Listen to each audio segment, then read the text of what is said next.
নবীজি মুহাম্মদুর রাসূলুল্লাহ সাল্লাল্লাহু আলাইহি ওয়াসাল্লাম মক্কা থেকে মদিনায় হিজরত করেছেন। হিজরতের 1444 বছর আজকে অতিবাহিত হতে যাচ্ছে। নানাবিধ কারণে উম্মতের জীবনে বর্তমান সময় অত্যন্ত গুরুত্বপূর্ণ। আখিরি জামানার নবী আখিরি জামানায় আগমন করে আখিরি জামানার উম্মতদের মুসিবত এবং নাজাতের বিষয়ে কথা বলেছেন। এরপরেও প্রায় 1500 বছর অতিক্রান্ত হয়েছে। এখনও যারা আমরা ভাবি যে আখিরি জামানা আসতে বোধহয় আরও বাকি আছে, তারা নিঃসন্দেহে গাফেল। নবীর সাহাবীরা নবীর সামনেই কান্নাকাটি করেছেন যে আল্লাহ আমাদেরকে শেষ জামানায় এমন মুসিবতের মধ্যে কেন পাঠালেন? আল্লাহ যদি আমাদেরকে মাফ না করেন তাহলে তো আমাদের বাঁচার কোনো উপায় থাকবে? সেই কান্নার রোল আজও থামে নাই। ইতিমধ্যেই পৃথিবীর বিবর্তনে 1444 বছর চলে যাচ্ছে। এখনও উম্মত হিসাবে আমরা খুব স্বাভাবিক জিন্দেগি করে চলেছি। আল্লাহ পাক আমাদেরকে দয়া করে সুযোগ দিয়েছেন, বলি আলহামদুলিল্লাহ। বাংলাদেশের মুসলমান নানা চড়াই উতরাই ফেরিয়ে আজও শান্তিতে ধর্মকর্ম করার সুযোগ পাচ্ছে, জুমার মসজিদে আসার সুযোগ পাচ্ছে, নামাজ পড়তেছে। এই শুকরিয়াটা কিভাবে আদায় করলে যে প্রকৃতপক্ষে হক আদায় হবে, এই উম্মতের অনেকে তা জানেও না। মসজিদগুলো দেখলে মন ভরে যায়। আলিশান মসজিদ, বড় বড় মসজিদ, প্রাসাদ সম মসজিদ। মুসল্লিদের দিকে তাকালে কান্নায় চোখ ভিজে যায়। না আছে মুসল্লির চেহারা, না আছে মুসল্লির পোশাক, না আছে মুসল্লির মাথায় পাগড়ি, না আছে মুসল্লির দেমাগ, না আছে মুসল্লির হালাল হালাল তমিজ। নামাজ পড়ে, দিন মানে ধর্ম মানে, কিন্তু প্রকৃত অর্থে নবীর সাহাবীরা শেষ জামানা মনে করে নিজেদেরকে যেভাবে সমর্পণ করে দিয়েছেন ইসলামের জন্য, সেইভাবে কিন্তু আমরা নিজেদেরকে বিলিয়ে দিতে পারছি। নবীর আওলাদরা দিন ইসলামের জন্য নিজেদের জীবন কোরবানি দিলেন। সেই মাস সামনে সমাগত, কারবালার হৃদয় বিদারক ঘটনা আমরা জানি। 10ই মুহররম কারবালার ময়দানে নবী পরিবারের 72 জন আহলে বাইত, যাদের উপরে জান্নাত ওয়াজিব, যাদেরকে মহব্বত করলে জান্নাত ওয়াজিব হয়ে যায়, সেই রকম 72 জনকে শহীদ করে দেয়া হয়েছে। সেই সুহাদায় কারবালাকে স্মরণ করেও আমরা নিজেদের জীবনের মায়া ত্যাগ করতে পারি না, কি বলেন ঠিক না? নানা কনসিডারেশন, নানা ধরনের ছাড় দিয়ে দিয়ে আমরা ইসলামকে এমন একটা জায়গায় নিয়ে এসেছি যে প্রতারক বেঈমানরা এখন গদি দখল করে বসে আছে, নেককার আল্লাহওয়ালা লোকেরা অসহায় হয়ে পালিয়ে বেড়াচ্ছে, কি বলেন ঠিক কিনা? আজকে আমরা দেখি সমাজের মধ্যে এরকম জালেমের অভাব নেই, যারা ধর্ম বুঝে না, কর্ম বুঝে না, ইসলাম বুঝে না, দিন বুঝে না, ইসলামী নসিহা বুঝে না, তাহজিব তামাদ্দুন বুঝে না, তারা আজকে ধর্মীয় পদ পদবি নিয়ে লড়াই করছে, কি বলেন ঠিক না? কেউ পীর হতে চায়, কেউ ইমাম হতে চায়, কেউ মসজিদ কমিটির সভাপতি হতে চায়, কেউ মাদ্রাসা কমিটির সভাপতি হতে চায়, কেউ সমাজপতি হতে চায়, কেউ মেম্বার চেয়ারম্যান, নানাভাবে।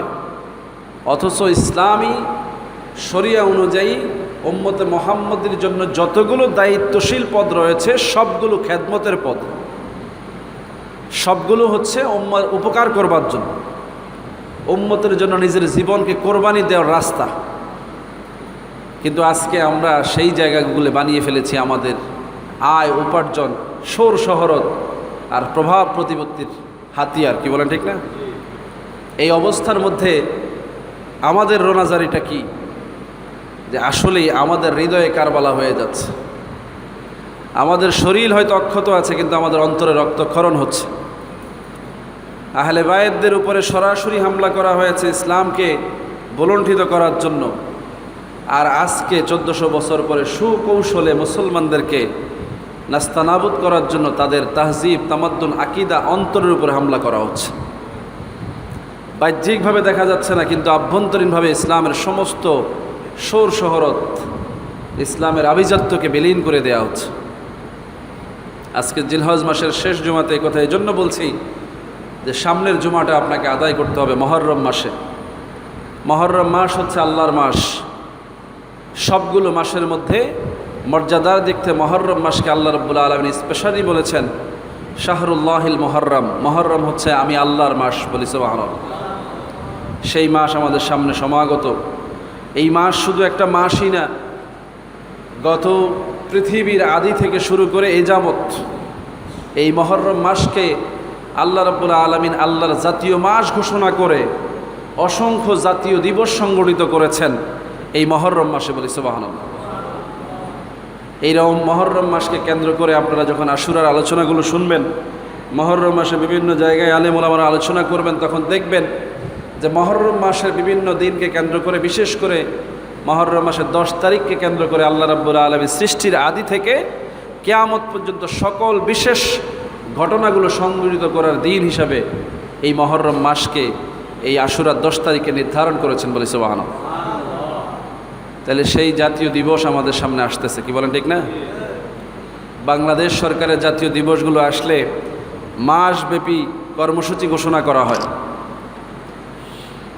প্রশাসনের মধ্যে নাড়া পড়ে যায়, সাড়া পড়ে যায়, রাজনৈতিক নেতাকর্মীরা আগাম প্রস্তুতি নিতে থাকে, চাঁদাবাজি শুরু হয়ে যায়, কর্মপ্রস্তুতি শুরু হয়ে যায়, কি বলেন ঠিক না?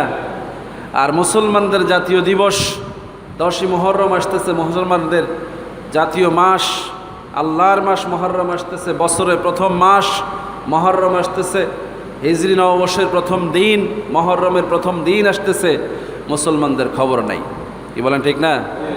আজকে জিলহজ মাসের 26 তারিখ, আর মাত্র 4টা দিন অতিবাহিত হয়ে গেলে চাঁদ উঠে যাবে। মুসলমানদের মধ্যে এই বিষয়ে কোনো রকমের কোনো প্রতিক্রিয়া নাই। কিছু মানুষের মধ্যে আছে, না হলে আমরাই বা জানি কীভাবে আছে। কিছু মানুষ আছে, কিন্তু এটা ব্যাপক নয়। ব্যাপকভাবে যদি আমরা এটাকে উপলব্ধি করতে পারতাম, তাহলে কবি যে বলছেন ইসলাম জিন্দা হোতা হায় হার কারবালা কি বাত, তাহলে এতদিনে ইসলাম দ্বিতীয়বার পুনরুজ্জীবন লাভ করে এই জমিনে ইসলামী হুকুমত কায়েম হয়ে যেত, বলি আলহামদুলিল্লাহ। তা আমাদের চেতনার অভ্যুদয় ঘটানোর জন্য আমাদেরকে এই দিবস নিয়ে চিন্তা করতে হবে। এই দিবসগুলো কিভাবে উদযাপন করতে হয়, এই মাসটাকে কিভাবে উদযাপন করতে হয়, এই মাসের কাজ কি, নবী সাল্লাল্লাহু আলাইহি সাল্লামের সুন্নত এই মাসকে ঘিরে কী রয়েছে, এগুলো আমাদেরকে খুঁজে বের করতে হবে। দেখেন, বনি ইসরায়েলদের মধ্যে একটা কওম হচ্ছে হযরত মূসা নবীর উম্মতেরা। মূসা নবী যেই কওমের জন্য এসেছেন, সেই বনি ইসরায়েলেরা তাদের নবীর মর্যাদা কিভাবে দিয়েছেন। ফেরাউনের মতো দুর্দণ্ড প্রতাপশালী বাদশার বিরুদ্ধে যখন আল্লাহ রাব্বুল আলামিন নবী মূসাকে খেলাফতের দায়িত্ব দিয়ে, নবুয়তের দায়িত্ব দিয়ে ইসলামের দাওয়াত দেওয়ার জন্য প্রেরণ করেছেন, ক্ষমতার দুর্দণ্ড প্রতাপের কাছে পরাজিত হয়ে নবী মূসাকে আল্লাহ জায়গা পরিবর্তন করতে বলেছেন, হিজরত করতে বলেছেন, ধাওয়া করেছে। নীল নদের মধ্যে আল্লাহ কুদরতিভাবে রাস্তা করে দিয়েছেন, মাদায়েনে পৌঁছার সুযোগ করে দিয়েছেন। ফেরাউনকে আল্লাহ রাব্বুল আলামিন নীল নদের মধ্যে ডুবিয়ে হত্যা করেছেন। সেই নমুনা পৃথিবীতে আজও আছে না নাই? কিন্তু আল্লাহ রাব্বুল আলামিন সেই দিন মূসা নবীকে যে মুক্তি দিলেন, জালিমের হাত থেকে আল্লাহ যে রক্ষা করলেন, বনি ইসরায়েলের মতো একটা কওমকে যে আল্লাহ রাব্বুল আলামিন পৃথিবীর জমিনে নিশ্চিহ্ন হওয়া থেকে বাঁচালেন, তাওরাত কিতাবের ধারক বাহকদেরকে আল্লাহ রাব্বুল আলামিন জমিতে সুপ্রতিষ্ঠিত রাখলেন, সেই দিনটাকে আজও ইহুদিরা পরম শ্রদ্ধা ভরে, মূসা নবীর অনুসারী যারা ইহুদি, তারা আজও পরম শ্রদ্ধা ভরে ওই দিনটাতে রোজা রাখে। নবীজি সাল্লাল্লাহু আলাইহি সাল্লাম যখন মক্কা থেকে হিজরত করে মদিনায় আসলেন, তিনি দেখলেন যে মদিনার ইহুদিরা মুহররম মাসের 10 তারিখে রোজা রাখে। রাসূলুল্লাহ সাল্লাল্লাহু আলাইহি ওয়াসাল্লাম এই কারণ অন্বেষণ করে তাদেরকে বললেন, তোমরা যদি মূসা নবীর সম্মানে আল্লাহর দিনকে জমিনে সুপ্রতিষ্ঠিত পাওয়ার আবেগে রোজা রাখতে পারো, আমি নবী তো মূসার ভাই, নবুয়তের দিক থেকে আমি তার সবচাইতে বেশি কাছের, আর উম্মতে মুহাম্মদী হিসেবে পৃথিবীতে সমস্ত নবীর প্রতিনিধি হচ্ছে আমার উম্মতেরা, তো আমিও এই দিনে রোজা রাখবো, একটা নয় বরং 2টা রোজা রাখবো, বলি সুবহানাল্লাহ। এজন্য আমাদের উপরে ওয়াজিব হয়ে গেছে মুহররম উপলক্ষে 2টা রোজা রাখা। কয়টা? নবী রেখেছেন, এজন্য সুন্নত, কিন্তু তাকওয়ার দিক থেকে, জজবার দিক থেকে এটা উম্মতের জন্য আমি মনে করি ফরজের সমান, কি বলেন ঠিক না? ব্যাপকভাবে এই রোজার অনুশীলন হওয়া দরকার। শুধু তাই না, শুধু রোজা রাখবেন তা না, রাসূলুল্লাহ সাল্লাল্লাহু আলাইহি সাল্লাম বলছেন এই রোজাটা উম্মতে মুহাম্মদের জন্য আল্লাহ বরকতময় করে দিয়েছেন, যে আহতাসিবু আলাল্লাহি আন্না ইউকাফিরু সানাতাল্লাতি কাবলা, যে আমি আশা করি, আমি প্রত্যাশা করি আর নবী যা প্রত্যাশা করেন তা আল্লাহ মঞ্জুর করেন, বলি সুবহানাল্লাহ। যে যারা এই আশুরা দিনে রোজা রাখবে, আল্লাহ রাব্বুল আলামিন তাদের পূর্বের 1 বছরের গুনাহগুলোকে এই রোজার বিনিময়ে মাফ করে দেবেন, বলি সুবহানাল্লাহ।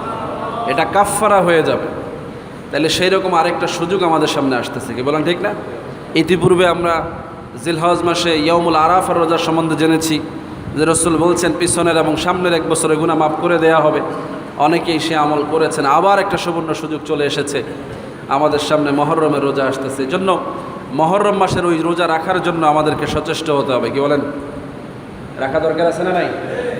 দিবস উদযাপনের এমন সুন্নত পদ্ধতিটাকে লালন করার মাধ্যমে আমাদের এই জাতীয় দিবস তথা মুসলমানদের জীবনের সবচেয়ে দামি একটি দিন, যেটা আল্লাহ রাব্বুল আলামিন কুদরতিভাবে খাস করেছেন, যেই দিনটাকে আল্লাহ নিজে উদযাপন করেন, বলি সুবহানাল্লাহ। কিভাবে উদযাপন করেছেন? আল্লাহ রাব্বুল আলামিন কুদরতিভাবে নূরে মুহাম্মদীকে এই দিনে সৃষ্টি করেছেন। হযরতে আদমকে আল্লাহ রাব্বুল আলামিন এই দিনে সৃষ্টি করেছেন, দুনিয়ার জমিনে এই দিনে প্রেরণ করেছেন। তাদেরকে আবার এই দিনে আল্লাহ রাব্বুল আলামিন আরাফার ময়দানে একত্রিত করে ক্ষমা করে উম্মতের দরজা খুলে দিয়েছেন। পৃথিবীতে মানুষের কওমকে প্রতিষ্ঠিত করে দিয়েছেন, বলি সুবহানাল্লাহ। পর্যায়ক্রমে 2,24,000 মতান্তরে 1,24,000 নবীদের প্রত্যেকের জীবনে কোনো না কোনোভাবে বিপর্যয় থেকে আল্লাহ রাব্বুল আলামিন এই দিনে উদ্ধার করেছেন, বলি সুবহানাল্লাহ। অসংখ্য নবীদের জীবনে আমরা দেখি যে মহরমের 10 তারিখকে কেন্দ্র করে আল্লাহ রাব্বুল আলামিন নবীদের নাজাতের ফয়সালা করেছেন, বলি সুবহানাল্লাহ। একই ধারাবাহিকতায় আল্লাহ রাব্বুল আলামিন সর্বশেষ নবী মুহাম্মদুর রাসূলুল্লাহ সাল্লাল্লাহু আলাইহি সাল্লামের সুপ্রতিষ্ঠিত দিন ইসলাম, আল্লাহর পক্ষ থেকে মনোনীত ধর্ম ইসলাম, কোরআনকে জমিনের মধ্যে নূর হিসাবে হাদিয়া করেছেন, সেই ইসলামকে যখন ইয়াজিদের মতো স্বৈরাচার, দুরাচার, ধর্মবিদ্বেষী, মুরতাদ আল্লাহর জমিনের মধ্যে দিনকে মিটিয়ে দেওয়ার ষড়যন্ত্র করেছে, তখন নবী পরিবারের লোকেরা নিজেদের তাজা রক্তের বিনিময়ে 72টা প্রাণের বিনিময়ে জমিনের মধ্যে ইসলামকে আবার জিন্দা করে দিয়েছে, বলি সুবহানাল্লাহ। সেই আশুরা আমাদের সামনে সমাগত। এজন্য ভাইয়েরা, ওয়াজ নসিহত করে লাভ হবে কি? সুরেলা কণ্ঠ দিয়ে আপনাদেরকে মোহিত করে লাভ হবে কি? আপনি তো জান্নাতের সুঘ্রাণ পাবেন না যদি আপনার মধ্যে চেতনা না আসে, কি বলেন ঠিক না? বাচ্চাদেরকে আমরা কি করি? একটু সুর টুর দিয়া দোলা দিয়া ঘুমাইয়ে দিই, ওরা ঘুমায়। ঘুমাইলে ওর স্বাস্থ্য বলা হয়, কিন্তু ঘুমের মধ্যে সে কিছু উপলব্ধি করতে পারে না। আজকে জাতিকে ঘুম পাড়ানো হচ্ছে, আমাদের ওলামায়ে কেরাম সুর দিয়ে কণ্ঠ দিয়ে জাতিকে ঘুম পাড়াচ্ছে। চেতনা জাগ্রত করার জন্য মূল তাহজিব তামাজ্জুনকে তুলে ধরছে না, কারবালাকে অস্বীকার করে, মহররমকে অস্বীকার করে, আশুরাকে অস্বীকার করে, শুহাদায়ে কারবালাকে প্রশ্নবিদ্ধ করে ইয়াজিদের পক্ষে কথা বলে তারা চরম লজ্জিত করে চলেছে আমাদেরকে, কি বলেন ঠিক কিনা? যে লজ্জা ইয়াজিদ দিতে চেয়েছে মুসলমানদেরকে, আল্লাহ সেখান থেকে উত্তরণ ঘটিয়েছেন নবী পরিবারের শাহাদাতের বিনিময়ে। আজকে জমিনের মধ্যে সেই একই কায়দায় আলেম নামে জালেমেরা ইয়াজিদের প্রশংসা করে উম্মতের মাথাকে হেট করে দিচ্ছে, বলে নাউজুবিল্লাহ। এগুলো নিয়ে সমালোচনা করলে অনেকের গায়ে লেগে যায়, কিন্তু আমি বলছি গায়ে তো লাগবে, আপনার হাড্ডিতেও লেগে যাবে। জাহান্নামের আগুন থেকে আপনাকে কেউ বাঁচাতে পারবে না। কারণ নবীর প্রতি মহব্বত, নবী পরিবারের প্রতি মহব্বত, এটা ইমানেরই অংশ। এর নাম ইমান, অংশ না শুধু পরিপূর্ণতা। রসুল বলছেন যে আমাকে ভালোবাসলো সে ইমানদার হল, যতক্ষণ আমাকে ভালো না বাসবে ততক্ষণ সে ইমানদার হতেই পারবে না। লা ইউমিনু আহাদুকুম হাত্তা আকুনা আহাব্বা ইলাইহি মিন ওয়ালাদিহি ওয়া ওয়ালিদিহি ওয়ান নাসি আজমাইন। রসুল স্পষ্ট বলছেন যে আমাকে ভালোবাসা ছাড়া এমন ভালোবাসতে হবে যে তোমার সন্তান, তোমার বাবা মা, পরিবার সব কিছুর চাইতে বেশি ভালোবাসতে হবে। যদি ভালোবাসো তাহলে তুমি মুমিন হবে। তো যে মুমিন নবীকে ভালোবাসে তার পরিবারকে ভালো না বেশে পারে? কি বলেন? খেয়াল আছে আমার দিকে? বুঝতেছেন কথা? আপনি কারো বাবাকে ভালোবাসেন, সন্তানকে ঘৃণা করলে সেই বাবা কি আপনার উপরে খুশি হবে? নবীকে ভালোবাসেন, নবীর আহলে বায়তকে ঘৃণা করেন, তাদের ব্যাপারে আপনি প্রশ্ন তোলেন। আপনি বলেন যে এই কারবালা সংগঠিত হওয়ার ব্যাপারে ইমাম হুসাইনের ভুল ছিল, নাউজুবিল্লাহ। আপনি কি করে বলেন যে আহলে বায়াতরা মক্কা থেকে, মদিনা থেকে বেরিয়ে কুফার উদ্দেশ্যে হিজরত করাটা ভুল ছিল? আপনি কি করে বলেন যে ইমাম হুসাইনের শাহাদাতের পিছনে সরাসরি ইয়াজিদ জড়িত না, নাউজুবিল্লাহ? এ ধরনের কথা যখন আপনাদের মুখ থেকে বেরোয় তখন বুঝতে হবে উম্মার সামনে আরেক কারবালা অপেক্ষা করছে। তার নমুনাও সংগঠিত হয়ে গেছে জমিনের মধ্যে। আল্লাহ কিন্তু ছাড় দেয় নাই। কোনো না কোনোভাবে আপনাকে আল্লাহ ধাক্কা দিয়েছেন। যদি আপনার ইশারা বুঝতে কষ্ট হয় তাহলে আপনি আরও পরিণতির শিকার হবেন। কি বলেন ঠিক না? জাতীয় বিপর্যয়টাকে বলে। আলেমদের সম্মান চলে গেল, ওই সমাজে আর এলেমের ইজ্জত থাকে না। যেই সমাজে আলেমদের কদর হয় না ওই সমাজে কোরআনের কদর হবে না। যেই সমাজে এলেমের কদর করতে চায় কেউ সেখানে তারা আলেমদেরকেই কদর করে। কি বলেন ঠিক না? আমরা মুসলমানরা আজকে লজ্জিত। যে কোনো কারণেই হোক সংগঠিত ঘটনা আমাদের লজ্জার কারণ হয়েছে। প্রতিবাদ কি হয়েছে, দেশবাসী কি জবাব দিয়েছে, এর সমাধান কি হয়েছে, বরং চরম লজ্জায় আমাদেরকে ডুবে গিয়ে মুখ বুজে সহ্য করতে হচ্ছে। কি বলেন ঠিক না? এর কারণ এটা আল্লাহর পক্ষ থেকে অভিশাপ ছাড়া কিছু হতে পারে না। এই জমিনে বহু আলেম লাঞ্ছিত হয়েছে, তার বিপরীত প্রতিক্রিয়ায় দেশ লণ্ডভণ্ড হয়েছে, কিন্তু সমাধান হয়েছে। কি বলেন ঠিক না? কিন্তু আজকে জাতি অবাক হয়ে লক্ষ্য করছে যে কিছু কিছু আলেমদের ব্যাপারে জাতি ঐক্যবদ্ধ হতে পারতেছে না। এর কারণ হচ্ছে এ লাঞ্ছনা আপনি পাওনা ছিলেন, এ লাঞ্ছনা আপনার জবান নিঃসৃত বাণীর প্রতিষেধক, এ লাঞ্ছনা আপনার অপকর্মের ফল। এটা নিয়ে আপনি যতই ছাপাই দিবেন মেনে নেওয়া যায় না। বেদনা থেকে বলছি, আপনার পক্ষে আমার কথা বলা দরকার ছিল, সমস্ত জাতি ঐক্যবদ্ধ হওয়া দরকার ছিল, কিন্তু হতে পারলাম না। আল্লাহ কেন আমাদেরকে ঐক্যবদ্ধ করলেন না? কেন জমিনের মধ্যে একদল মধ্যে মুজাহিদ পয়দা হলো না? কেন এর প্রতিকার হলো না? নিশ্চয়ই আল্লাহ চাননি। কিন্তু শুহাদায়ে কারবালার ব্যাপারে আজও পৃথিবী ঐক্যবদ্ধ। গোটা পৃথিবীতে হোসাইনের সম্মান রক্ষা করবার জন্য হাজার হাজার লক্ষ লক্ষ মুসলমান আজও প্রাণ দিতে প্রস্তুত আছে না নাই? আমরা কি তার মধ্যে যেতে পারি না? হোসাইনের জন্য যদি কেউ এখন আমাদের প্রাণ চায় আমরা দিতে পারবো না? পারবো কি না? দেওয়ার এরাদা আছে? মনের মধ্যে সেই তামান্না আছে যে হোসাইনি কারবালার প্রতিবাদ করতে গিয়ে যারা এই ঘটনা সংগঠিত করেছে আজকে যদি তাদের বিপক্ষে আমাদেরকে আবার ময়দানে দাঁড়াতে হয় আমরা ঐক্যবদ্ধভাবে দাঁড়াতে পারবো না ইনশাআল্লাহ? এইটুকু ইমান যদি না দেখাতে পারেন তাহলে আপনি ইমানের কোনো দরজার মধ্যেই নাই। বাস্তবতাকে ভয় পেয়ে আপনি যদি আগেই চুপসে যান তাহলে তো আপনার জন্য বিজয় আসবে না। কি বলেন ঠিক না? পরিণতি তো আল্লাহর হাতে। কার হাতে? কিন্তু তাওয়াক্কুল করবে বান্দা নিজে। বান্দা যখন তাওয়াক্কুল করবে বিজয় দান করবে আল্লাহ। আমার কথাটা এই জন্য বললাম যে এই কারবালার মাস আসতেছে, নানান কথা আবার শুরু হয়ে যাবে। আমাদের লোকেরাই আমাদের বিরুদ্ধে কথা বলবে, কিন্তু যারা আজকে আমাদের এই সামষ্টিক জনগোষ্ঠীর চেহারার মধ্যে হাত তুলেছে তাদের ব্যাপারে কথা কারা বলবে? নবী পরিবারের অপদস্থ অপকর্মের বিরুদ্ধে, অর্থাৎ নবী পরিবারকে লাঞ্ছিত করেছে যারা, তাদের বিরুদ্ধে কথা না বললে জাতির ঘাড়ে এ ধরনের অপবাদই আসবে, এ ধরনের লাঞ্ছনাই আসবে। কথা বুঝতেছেন? কারণ নবী তো দুনিয়াতে এসেছেন সর্বশ্রেষ্ঠ মর্যাদা নিয়ে।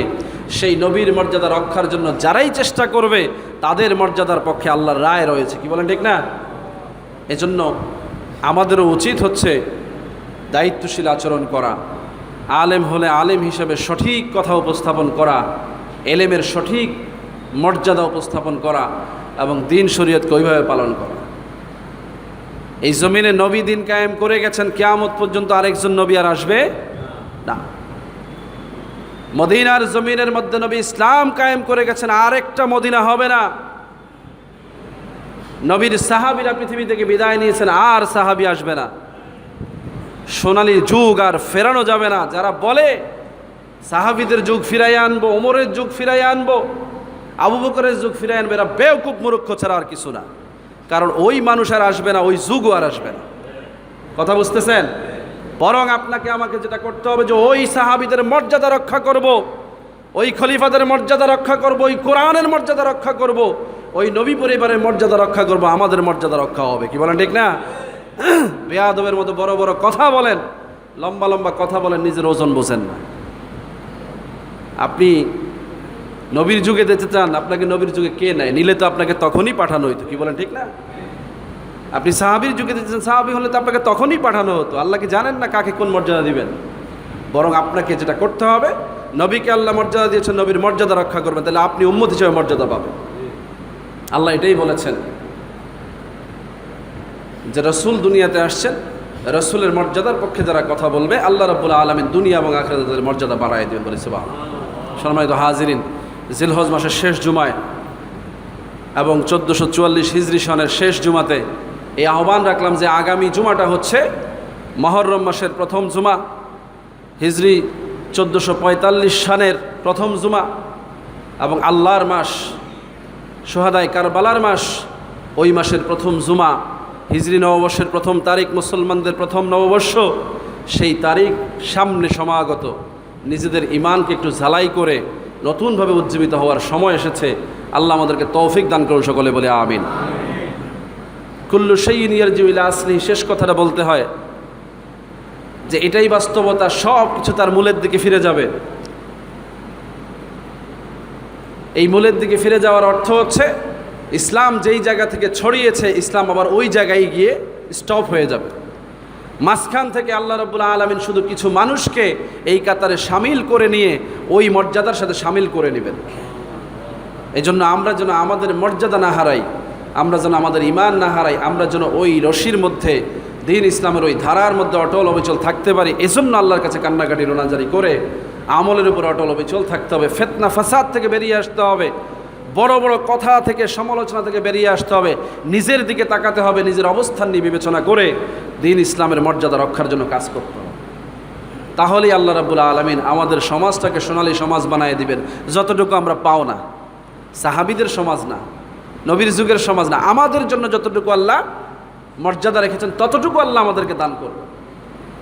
এর মধ্যেও এমন হবে যে এর মধ্যে কেউ একদল মানুষকে আল্লাহ রাব্বুল আলামিন সর্বোচ্চ মর্যাদা দিবেন, আল্লাহর ওলি বানায় নেবেন, নবীর শ্রেষ্ঠ উম্মতের কাতারে নেবেন, শ্রেষ্ঠ আলেম বানায় নেবেন, তাদেরকে শ্রেষ্ঠ আবেদের মর্যাদা দিবেন, শ্রেষ্ঠ আমলকারী বানাবেন, শ্রেষ্ঠ উম্মত বানাবেন। এই ক্রাইটেরিয়া চালু আছে, কিন্তু সেটা সামষ্টিকভাবে, সামগ্রিকভাবে নয়, ব্যক্তিগত পর্যায়ে। এজন্য ভাইয়েরা, ব্যক্তিগত আমল এবং ব্যক্তিগত রিয়াজত, ব্যক্তিগত সাফল্যের জন্যই বেশি পরিশ্রম করা দরকার। ব্যক্তিগত আমল ছেড়ে দিয়ে আপনি যতই রাষ্ট্রীয় সমাজ চাইবেন, সামাজিক সমাজ চাইবেন, আসবে না। রসুল নিজেকে নিজে তৈরি করেছেন, সাহাবীরা নিজেদেরকে তৈরি করেছেন, রাষ্ট্র ছেড়েছেন, বাড়িঘর ছেড়েছেন, পরিবার ছেড়েছেন, নিজেকে ছাড়েন নাই। কি বলেন, ঠিক না? আর আমরা কি করতেছি? সব রক্ষা করে নিজেকে বিলীন করে দিয়ে আমরা মনে করি যে আমরা রাষ্ট্র কায়েম করব, সমাজ কায়েম করব, আমরা দ্বীন ইসলাম কায়েম। কীভাবে সম্ভব? ইসলামের প্রয়োজনে আপনাকে আপনার নিজস্ব কোরবানি দিতে হবে আগে, তাহলে সেখানে রহমত, বরকত, নাজাতের ফয়সালা আসবে। মুহররম মাসকে উসিলা করে যেই রোজার আমলের কথা রসুল বলেছেন, সেই রোজা রাখার তৌফিক আল্লাহ আমাদেরকে দান করুন, সকলে বলি আমিন। এবং মুহররম মাসের প্রথম দিন থেকে শুরু করে শেষ দিন পর্যন্ত কিছু বরকতময় আমল রয়েছে, ওগুলো জেনে জেনে করার তৌফিক দান করুন, সকলে বলি আমিন। ওমা তৌফিক ইল্লা বিল্লাহ। আসসালামু আলাইকুম ওয়া রাহমাতুল্লাহি ওয়া বারাকাতুহু।